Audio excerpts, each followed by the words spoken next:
হ্যাঁ, বুঝতে পেরেছি। লুকিয়ে লুকিয়ে প্রেম করা হচ্ছে। আমরা এটা কখন বললাম? তোমরা দুজনেই কেমন আনকমফোর্টেবল ফিল করছো। তার মানে না, একদম কোনো কিছু গেস করার দরকার নেই। ও আর আমি একই স্কুলে পড়তাম, অনেকদিন বাদে আমাদের দেখা হয়েছে, আর কিছুই না। আপনি কে? উনি আমাদের কোম্পানির সিইও। সালাম দাও। আসসালামু আলাইকুম। হাই, আমি ইয়াশ। মনে হচ্ছে তো আমার হাতটাই ভেঙে ফেলবে। তোমাদের অনেক দিন পর দেখা হয়েছে, তাহলে এখানে দাঁড়িয়ে সময় নষ্ট করছো কেন? জেনি? Yes sir.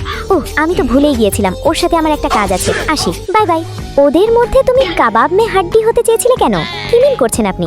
স্যার, আমাদের এঙ্গেজমেন্ট পার্টিতে আপনার আসতে হবে, আমরা আপনাদের অপেক্ষায় থাকবো। জেনি, তুমিও আসবে কিন্তু। ওকে ওকে। দূর, এটা পরে তো ঠিকমতো হাঁটতেও পারছি না, ফোসকা পড়ে গেছে মনে হয় পায়ে।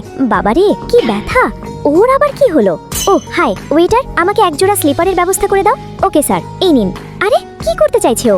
পাটা দাও। ইয়াশ নিজ হাতে জুতোগুলো পরিয়ে দেয়। এই ব্যাপার, এক্ষুনি কিছু একটা করতে হবে। এদিকে আসো। Sure sir. কিভাবে সবার সামনে সম্মান নষ্ট করতে হয় আমার থেকে কেউ ভালো জানে না। আসো আমার সাথে।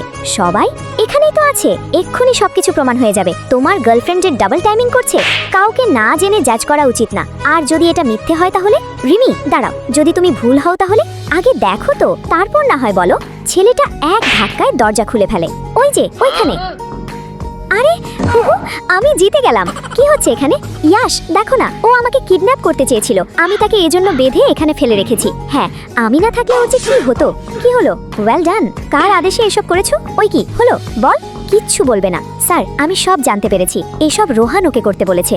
ও, তাহলে তুই এসবের পেছনে রয়েছিস? দুইটাকেই নিয়ে যা। এই চল। স্যার, আমি আসি। আমার একা থাকতেই ভয় হচ্ছে। জেনি, কি হলো? ভিডিওটা ভালো লাগলে লাইক সাবস্ক্রাইব করো প্লিজ।